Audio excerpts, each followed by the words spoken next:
안녕하십니까. 닥터 옥 영어교실의 제임스입니다. 17세기 영국의 유명한 물리학자였던 아이작 뉴턴은 어느 날 사과나무 아래에서 책을 읽고 있었습니다. 바람이 불지도 아니하였는데 사과가 자기가 누워있는 땅 밑으로 떨어졌습니다. 문득 뉴턴은 사과가 왜 떨어졌을까 라는 생각을 하게 되면서 만유인력의 법칙이라는 위대한 물리학의 법칙을 발견하게 되었죠. 그렇다면 그 사과가 떨어진 곳은 사과나무로부터 얼마나 먼 곳이었을까요? 사과는 사과나무에서부터 멀리 떨어질 수 없다는 생각에서 비롯되어진 흥미로운 영어 격언이 있죠. 그 격언은 과연 무엇일까요?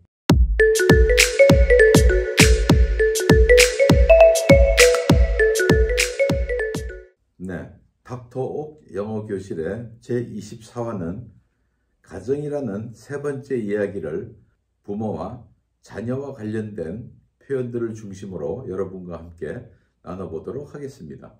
뉴턴이 자기 머리맡에 떨어졌던 사과를 발견했던 것처럼 그 사과나무가 떨어진 곳은 나무에서부터 결코 멀어질 수가 없겠죠. The apple never falls far from the tree. The apple never falls far from the tree. 사과는 나무에서부터 결코 먼 곳에 떨어지지 않습니다. 이 격언이 의미하는 바가 무엇일까요? 네, 이때 사과는 자녀를 의미하고요. 사과나무는 부모를 뜻하죠. 자녀는 그 부모를 닮게 되어 있습니다. 조금 더 쉬운 표현으로 피는 속일 수 없어요. 그 부모의 그 자식입니다 하는 의미를 갖습니다. never를 일반적인 부정문으로 바꾸어 The apple doesn't fall far from the tree 이렇게 말해도 괜찮습니다. 우리가 흔히 말하는 부전, 자전 또는 모전, 여전 이런 이야기이죠. 이를 영어로 말할 때 like father, like son, like father, like son 이렇게 말하고요. 또 딸이 자기 어머니를 닮았을 때 그때는 like mother, like daughter, like mother, like daughter 이렇게 얘기해도 되죠. 이때 부전, 자전, 모전, 여전 이 말은 긍정적으로도 또는 부정적인 의미를 담아서도 쓸 수가 있어요. 마찬가지로 사과는 나무에서부터 먼 곳에 떨어지지 않습니다. 또 같은 의미로 우리가 사용할 수가 있겠습니다. 영민들이 자녀를 교육할 때 기본적으로 그들이 지키는 원칙이 있습니다. 첫째는 자녀들에게 자기 자신이 모범된 삶을 보여야 된다. Charity begins at home. Charity begins at home 이렇게 말합니다. Charity는 일반적으로 친절함, kindness 또는 포용성, 관용성, generosity 두 가지를 다 포함하고 있는 단어이기도 하거든요. 그러므로 charity는 가난한 자들에게 또는 어려움에 처한 사람들에게 도움을 제공하는 어떤 기관이라는 의미도 갖고 있어요. 그런 경우에 예를 들자면 적십자사는 국제자선단체입니다. The Red Cross is an international charity. The Red Cross is an international charity. 이렇게 말할 수가 있어요. 그래서 charity begins at home 이 말은 집안에 가장된 사람들은 자기 집안을 잘 돌보는 일에 최선을 다해야 된다. 남들을 돌보기에 앞서서 집안을 잘 다스리고 모범을 보여야 된다. 이런 의미거든요. 우리가 흔히 말하는 무엇입니까?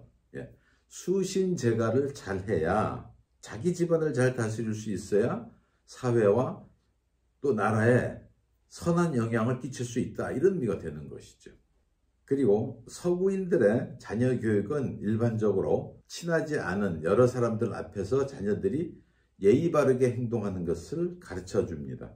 그들이 자주 사용하는 표현 중에 Children should be seen and not heard.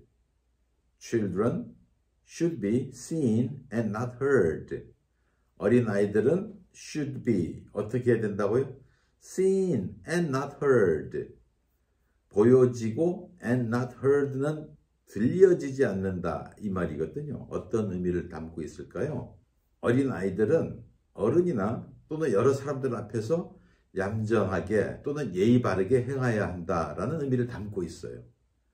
그래서 공공의 장소에서 예를 들자면은 레스토랑에 갔을 때 어린아이를 동반하고 있는 서구인들의 행동은 소란을 피우고 다닐 수 없도록 상당히 주의를 주고 교육을 하는 것이죠. 그래서 어린 아이들을 어렸을 때부터 잘 교육을 시켜야 된다 하는 아이디어를 담고 있는 표현이 spare the rod, spoil the child. spare the rod, spoil the child 란 말이 있어요.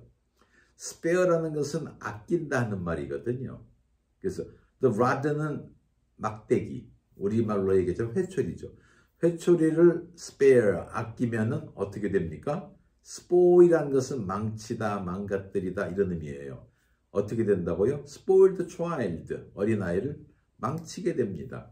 그러니까 어려서부터 훈계를 잘하고 양육하였을 때 교양 있고 예절 바른 사람으로 성장할 수 있다. 이런 의미가 되는 것이죠.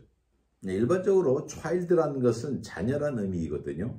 자녀는 항상 어린아이만을 의미하는 건 아니에요. 어른이 되어도 he's my child 또는 she's my child, 내 자녀입니다 라고 말할 때도 child라는 어휘를 사용할 수 있습니다. 18개월 이전의 아이들은 통상 우리가 유아, infant라고 하고요. 이제 막 걸음걸이를 걷기 시작하는 유아들은 toddler라는 어휘를 사용하지요. 티네이저라는 것은 일반적으로 13세에서부터 19세까지의 나이를 말해요. 모두가 teen이라는 소리가 들어있죠. 그리고 항상 주의해야 될 것은 강세가 teen에 있다는 것입니다. 그래서 13, 14, 19 이렇게 발음하는 것도 유념해야 되겠습니다. 그리고 가장 자주 등장하는 젊은이라는 의미를 담고 있는 표현은 young people입니다. 연령적으로 얘기하자면 통상 10대에서 25세까지의 나이를 말하고 있어요. 미국 영화에서는 kid를 많이 사용합니다. kid. 그래서 그 비격식적인 상황에서는 대학생들을 예를 들어 college students라고 하기보다는 college kids라고 표현하는 경우가 많아요. 예를 들어 나는 술집에서 대학생들 그룹을 보았어요. I saw a group of college kids at the bar. 이렇게 말할 수 있죠.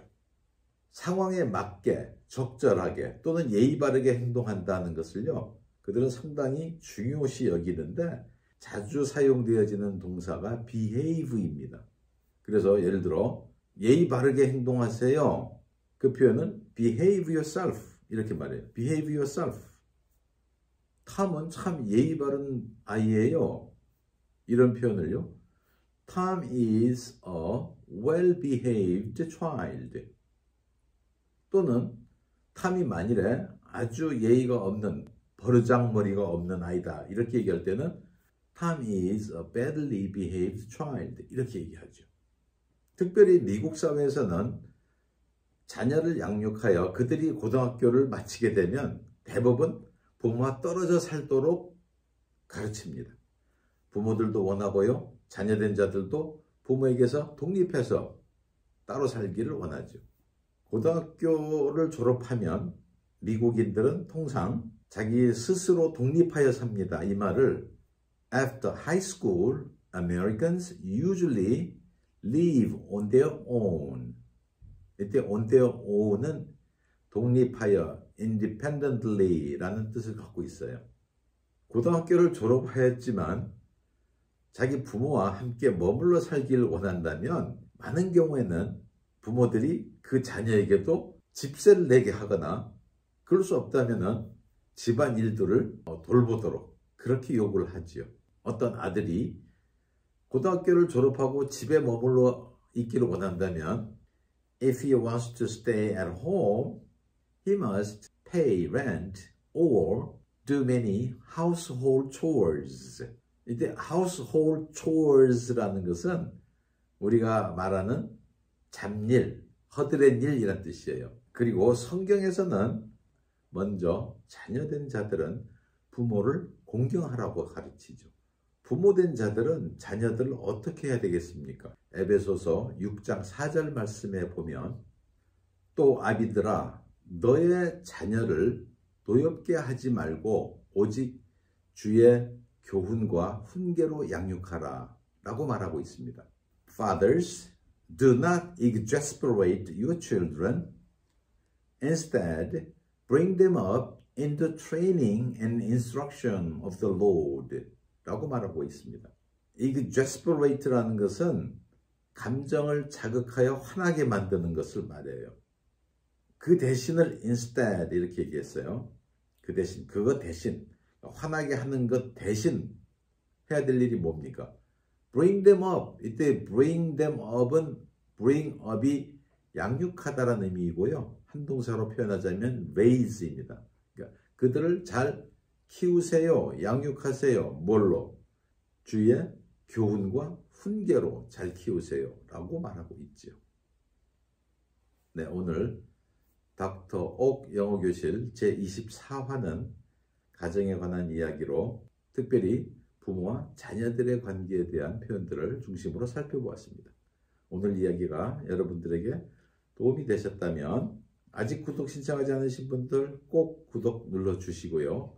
그리고 좋아요와 그리고 격려의 댓글도 달아주시면 대단히 감사하겠습니다. 네, 오늘은 여기서 마치도록 하겠습니다. 다음 시간에 또 뵙겠습니다. 감사합니다. 안녕히 계세요. 바이바이.